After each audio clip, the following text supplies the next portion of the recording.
Now these walls had already had a skim coat on them behind the wallpaper before I pulled that off. That's why we're going to put a tight skim on here. Do you remember? Tight skim, so I hardly have to put any mud on here, so that's going to be nice and easy. I won't have to float it on there and kind of build out the wall and try to be careful with my coat and all that. I'm just going to put it on there tight. You know, wipe it on, wipe it off.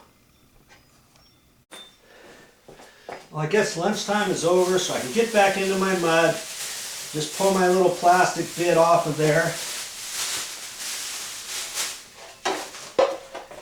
And see, the top layer of that mud is not dried out. I haven't gotten any crusty, dry mud in there. I can just put it in my pan directly out of this box and work out of this box. See, I'm only going to need maybe 4 or 5 panfuls of this today, so no sense me transferring that all into there and then trying to transfer it back into the plastic bag. That would be kind of hard to do. Okay, and I don't really need that much either.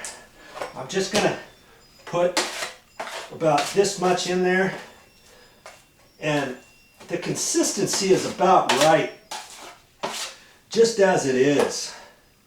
You see that? Not falling off.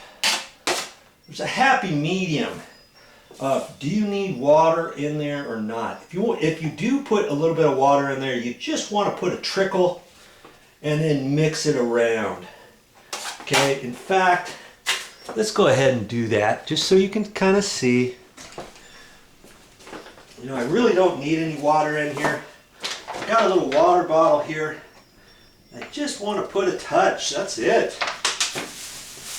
Now, I can just do figure 8 motions, back and forth like that.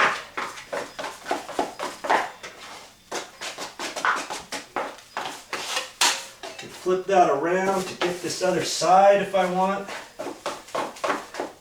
And this is how you can mix up each little pan of mud if you know you're not going to need this entire amount, okay? Now it's still pretty thick, and it's just going to help you maybe have a nice clean consistency of mud putting it on the wall, okay? There you go. Time to get busy. I'm going to get up there and skim this. I'm just using my 6" because I've got this door here, so I can only go down so far before I have to do around here too. And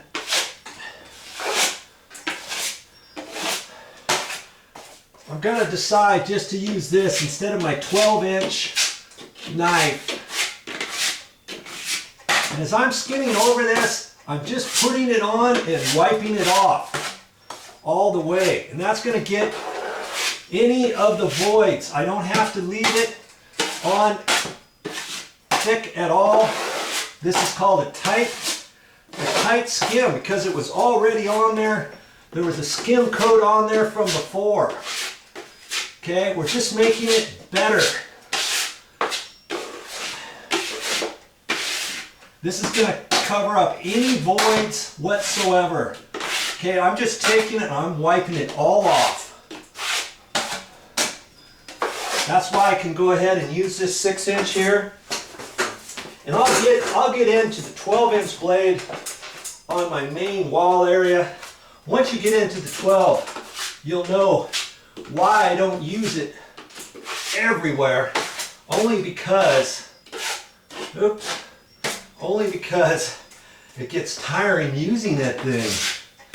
You're not used to it. You're not a professional installer of mud, and I don't want you getting all tired and frustrated right off the get-go. Okay? You see that? That's all I'm going to do. It's a dusting over the existing wall. It's going to cover up any void whatsoever. You can do it. It's that easy.